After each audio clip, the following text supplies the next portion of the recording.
নমস্কার বন্ধুরা, আজকে আমি আপনাদের সাথে শেয়ার করব সজনে ফুলের একটা রেসিপি যেটা কিন্তু ভীষণই ইউনিক। আর হ্যাঁ, এটা আমরা সাধারণত খাই না, অনেকে ফেলে দিই, আবার অনেকে জানি না এটাকে কিভাবে খেতে হয়। তো এটা রাস্তার ধারে অনেক পড়ে থাকে। আর হ্যাঁ, এটা কিন্তু আমাদের শরীরের জন্য ভীষণভাবে ভালো, মানে এই ফুলটা খাওয়া আমাদের শরীরের জন্য ভীষণ রকম উপকারী। এটা থেকে আপনারা দুটো ফল পাবেন, এক তো এটা খেতে ভীষণই টেস্টি হয়, তার সাথে আপনার শরীরের জন্য উপকারী।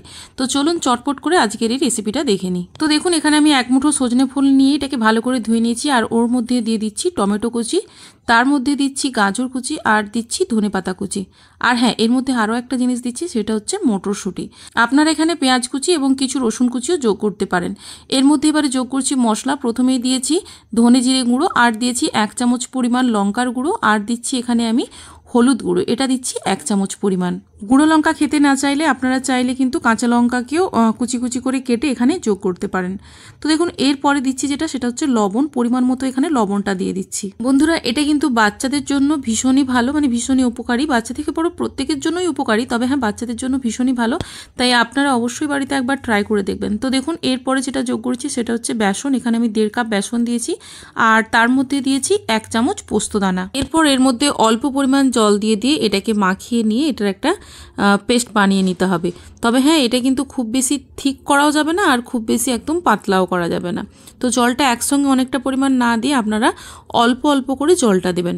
তবে হ্যাঁ, জলটা ব্যাটারে দেওয়ার আগে সবজিগুলোকে প্রথমে বেসনের সাথে মাখিয়ে নেবেন, তারপরে জলটা দেবেন। সেক্ষেত্রে কি হবে, জলের পরিমাপটা সঠিক হবে। তো দেখুন, এখানে আমি মাখিয়ে নিয়েছি, ঠিক এরকম ধরনেরই কিন্তু হবে।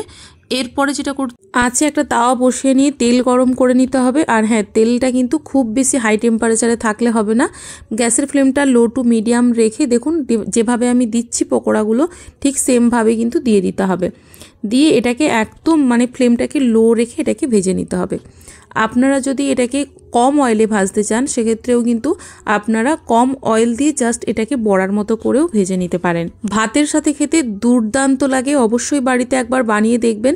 বাচ্চা থেকে বড় প্রত্যেকের ভীষণ ভালো লাগবে, এটুকু কথা দিতে পারি। তো গ্যাসের ফ্লেমটাকে একদম লো রেখে এগুলোকে ভালো করে একটু চেপে চেপে দিয়ে একদম মচমচে খাস্তা করে ভেজে নিতে হবে।